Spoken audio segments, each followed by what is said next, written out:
Hello friends, स्वागत है आपका इंटरेस्टिंग रिएक्शन वीडियो में।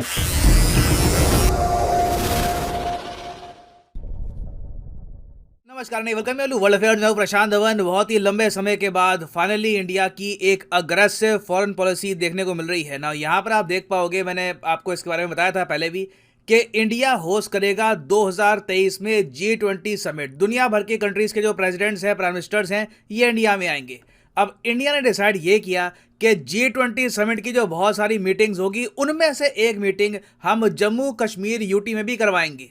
अब इसको लेकर आपको याद होगा कि पाकिस्तान और चाइना ने विरोध किया था, मगर इंडिया ने दोनों के विरोध को रिजेक्ट करते हुए, उसको इग्नोर करते हुए एक स्टेप आगे और बढ़ा दिया है। अब इंडिया ने यह भी अनाउंस कर दिया है कि एक G20 मीटिंग हम लद्दाख में भी रखेंगे। ये मैं आपको बता दूं, लद्दाख यूटी को चाइना मानता नहीं है। China does not accept Ladakh UT as a entity, as a part of India. तो ये एक मेजर स्टेप है और मेरे हिसाब से अब परफेक्ट टाइम है कि अरुणाचल प्रदेश में भी हम एक G20 मीटिंग रखवाएं। तो डिस्कस करते हैं इस टॉपिक को इन डेप्थ कि लद्दाख में G20 मीटिंग रखवाना इतना बड़ा स्टेप क्यों है, चाइना लद्दाख के बारे में इन द पास्ट क्या कह चुका है। डिस्कस करेंगे ये सब, बहुत कुछ आपको जानने को मिलेगा। मगर आगे बढ़ने से पहले आपसे क्वेश्चन पूछूंगा। क्वेश्चन यहाँ पर यह है कि उज्बेकिस्तान आजकल बहुत न्यूज में है। यूएसए और यूएन ने रिसेंटली कहा है कि जल्द से जल्द होनी चाहिए जांच पड़ताल के उज्बेकिस्तान में हो क्या रहा है, यहाँ पर इतना वायलेंस क्यों हो रहा है। तो यहाँ पे आपको बताना है कि उज्बेकिस्तान की कैपिटल क्या है। बिल्कुल सिंपल क्वेश्चन है।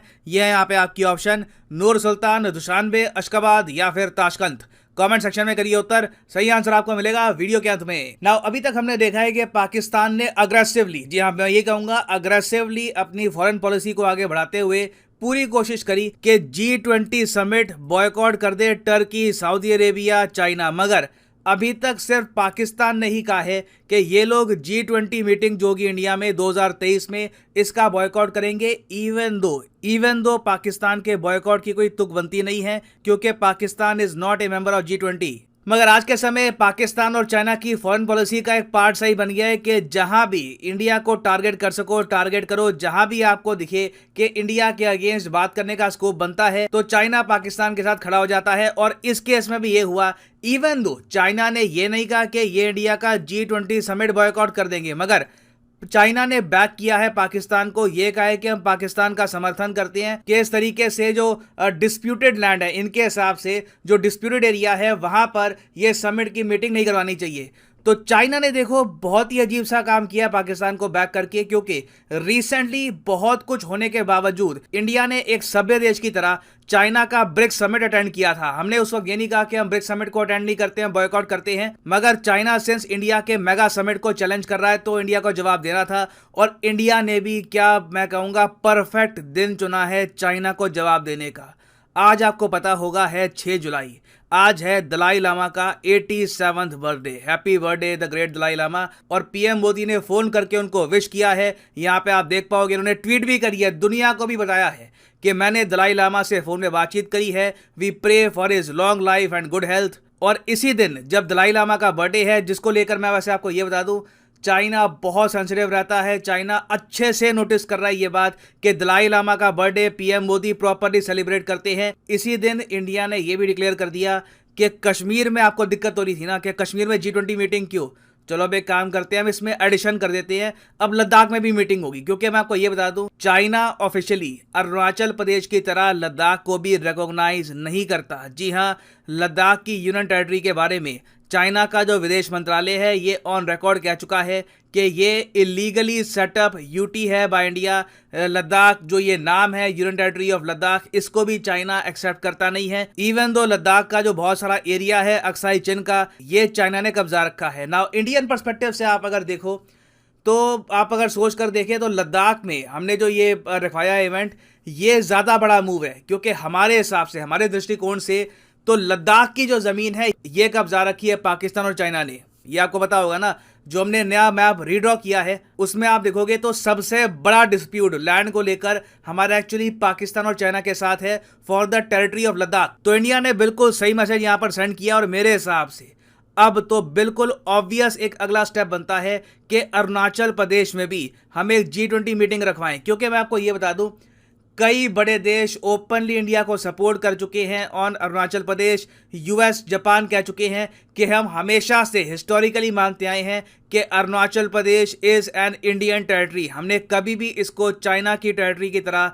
नहीं देखा और मेरे हिसाब से ऐसा मौका इंडिया को नहीं मिलने वाला। इंटरनेशनली इंडिया चाइना को जवाब दे सकता है कि दीज आर आर टेरिटरीज। देखो, दुनिया भर के लीडर्स यहाँ पर आते हैं, except you, no one believes this theory कि ये इंडिया का पार्ट नहीं है। और अगर आप सोच रहे हैं चाइना भी अगर पाकिस्तान की तरह बॉयकॉट कर देगा इस समिट को तो क्या होगा? क्या आप इसको एक बैज ऑफ ऑनर मानोगे अगर चाइना गुस्से में आके G20 समिट में थोड़ी सी पार्टिसिपेशन कम कर देता है? ये तो मैं तो कहूँगा कि अपने आप में इंडिया के लिए एक जियोपॉलिटिकल जीत होगी कि हमने चाइना को इतना प्रेशराइज कर दिया कि इनको ये स्टेप लेना पड़ा। नहीं तो वैसे आप अगर देखो तो बाकी कोई भी देश नहीं है G20 में जो चाइना की ज़रा सुनने वाला है। टर्की आप कह सकते हैं। देखो, टर्की आज के समय जिस लेवल पर यूएसए के सामने झुक गया है, मुझे लगता नहीं है कि जब यूएस टर्की को प्रेस करेगा कि चुपचाप ये समिट अटेंड करो, पाकिस्तान की ज़रा सुनना मत यहाँ पर, आई डोंट थिंक टर्की ज़्यादा कुछ प्रोटेस्ट करने वाला है। फिर रशिया को अगर हम देखें तो रशिया मेरे ख्याल से न्यूट्रल रहेगा।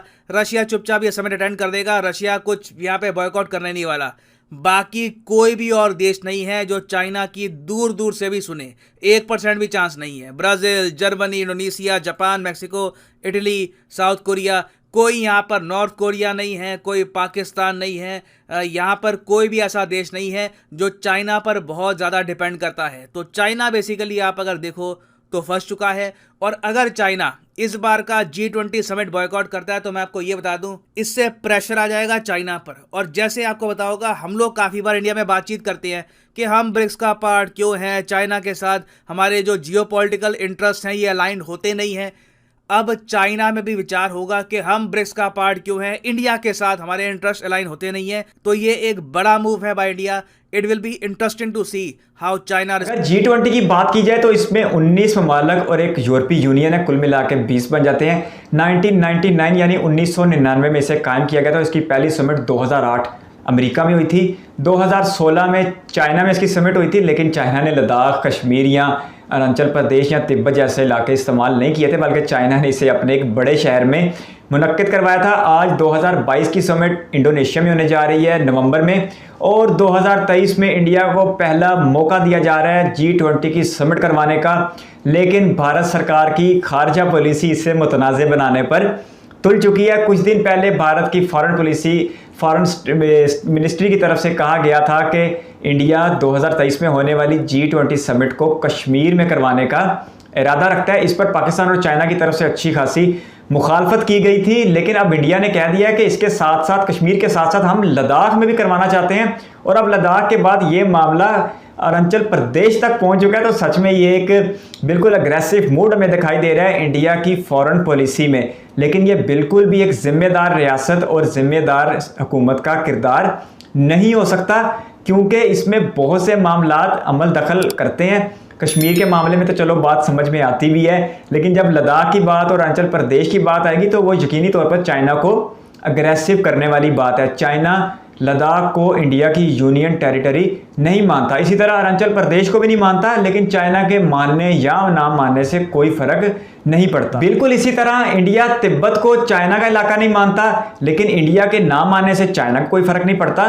तो ये तनाज़ात जो सरहदों के ऊपर मौजूद होते हैं ये अपनी जगह मौजूद रहते हैं, और इन्हें शिद्दत नहीं देनी चाहिए, इन्हें बल्कि ठंडा करना चाहिए और ऐसे मामलात से गुरेज करना चाहिए जो इसमें शिद्दत का बायस बने। अब मोदी जी ने 6 जुलाई का दिन मुंतखब किया इस बड़े अनाउंसमेंट के लिए, और 6 जुलाई का दिन चाइना की तारीख में तिब्बत के हवाले से बहुत ज़्यादा अहम माना जाता है, क्योंकि 6 जुलाई दलाई लामा जो इंडिया के जो तिब्बत के 14वें रूहानी पेशवा और हुक्मरान हैं उनकी बर्थडे है, और आज वो 87 बरस के हो चुके हैं। और उनकी इन सालगिरह को मनाने के लिए नरेंद्र मोदी जी ने अपने ऑफिशियल ट्विटर अकाउंट से उनको मुबारकबाद दिया। यकीनी तौर पर यह बात चाइना को पसंद नहीं आई होगी, क्योंकि चाइना उन्हें एक बागी रहनुमा के तौर पर देखता है। तो जो ये दलाई लामा है ये एक अमन पसंद इंसान है, ये गौतम बुद्ध और महात्मा गांधी जैसे अमन पसंद रहनुमाओं को फॉलो करने वाले हैं, लेकिन चाइना की नज़र में वो एक बागी रहनुमा है। अब इंडिया के पीएम मोदी की तरफ से एक ऐसे शख्स को सालगिरह की मुबारक देना, वो भी ट्विटर के ऑफिशियल अकाउंट से, जो चाइना की नज़र में बागियों का दर्जा रखता है, फिर यकीनी तौर पर इंडिया चाइना सरहद के ऊपर तनाज़ात में इजाफा होगा। अगर देखें ना कि अगर इंडिया की तरफ से बागी दिए गए किसी रहनुमा को चाइना गोद में ले लेता है और उसको इतना प्रोटोकॉल देता है, तो फिर इंडिया भी उस मामले पर नाराज़गी का इजहार करेगा। तो ये बिल्कुल भी कोई कामयाब फॉरेन पॉलिसी मुझे दिखाई नहीं दे रही। और 2023 समिट के लिए जो कश्मीर, लद्दाख और अरुणाचल प्रदेश के इलाके को इंतखाब किया जा रहा है, ये परेशान कुन सूरत हाल हो जाएगी। दुनिया माने ना माने, कश्मीर, लद्दाख और अरुणाचल प्रदेश के ऊपर इस वक्त इंडिया अपना कब्जा बरकरार रखे हुए है। वो इंडिया का इलाका है नहीं है, चाइना के मानने या ना मानने से कोई फ़र्क नहीं पड़ता। तो इसलिए इंडिया को ये समिट, अभी बहुत सा वक्त पड़ा है, अभी पूरे 1 साल का वक्त पड़ा है। इंडिया को ये समिट नई दिल्ली में करवानी चाहिए, मुंबई में करवानी चाहिए, और सिर्फ ये साबित करने के लिए कि लद्दाख भी हमारा इलाका है, पूरी G20 को उधर बुला ली जाए, ये कोई भी जिम्मेदार तरीकाकार नहीं है। अगर दिल्ली में खड़े होकर भी इंडिया कहता है कि लद्दाख हमारा इलाका है, तो वो बराबर का असर रखेगा, बजाय इसके कि लद्दाख के अंदर बैठ के कहा जाए कि लद्दाख हमारा इलाका है। क्योंकि G20 में इंडिया की पोजीशन बहुत ज़्यादा मुस्तहकम है और सारे मुल्क इंडिया के साथ फिट हो गए हैं।